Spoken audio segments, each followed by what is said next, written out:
वो झूठ बोल रहा था बड़े सलीके से। आप कह रहे हैं कि एफडीआई लाए हैं हम लोग, एफडीआई और बन नहीं रहा है, मेक इन इंडिया नहीं हो रहा है।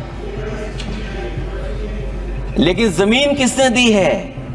जमीन किसने दी थी उन लोगों को? बिना जमीन पर हवा में बना दो तो मैं आपका धन्यवाद दूंगा।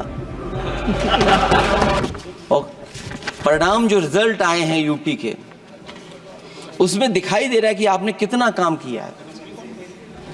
सभापति महोदय, अगर ये सब कुछ अच्छा किया होता तो क्या परिणाम ऐसे आए होते? जहां हारे ही नहीं हैं आप, सीटें ही कम नहीं हुई हैं। देश के प्रधानमंत्री जी भी वोट से हारे हैं, वोट से हारे। जो कभी 5 लाख तक जीतना था जिन्हें, या 10 का टारगेट बनाया था, कितने से जीते? तो कम से कम इन चीजों को तो देखें। मैं जब सुनता हूं सत्तापक्ष लोगों को तो मुझे वो लाइनें याद आ जाती कि वो झूठ बोल रहा था बड़े सलीके से, मैं एतवार न करता तो और क्या करता।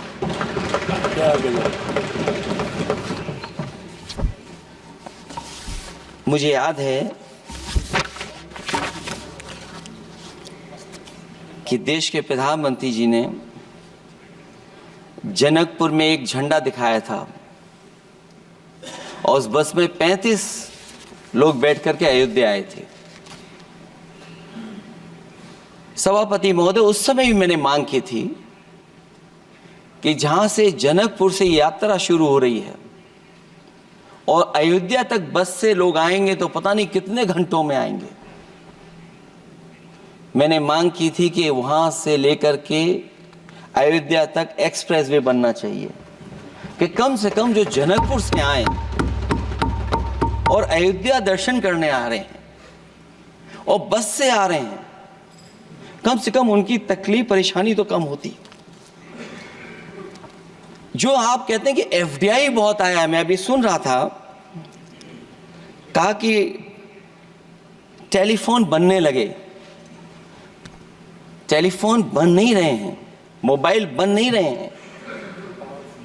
वो समाजवादी पार्टी के समय पर नोएडा में जो इंडस्ट्रियल पॉलिसी थी, इलेक्ट्रॉनिक पॉलिसी थी, उसके तहत आई थी।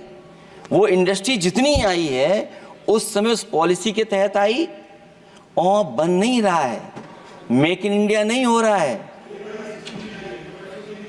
लेकिन जमीन किसने दी है?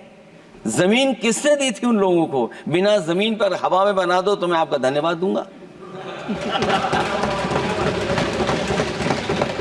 उस पॉलिसी के तहत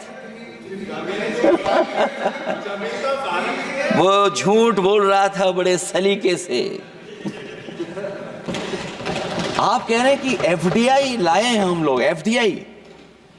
अगर पूरे देश का हम एफडीआई देखें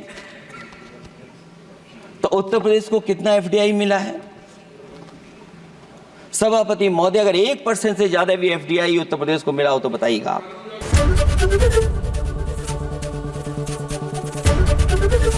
एबीपी गंगा, खबर आपकी, जुबान आपकी।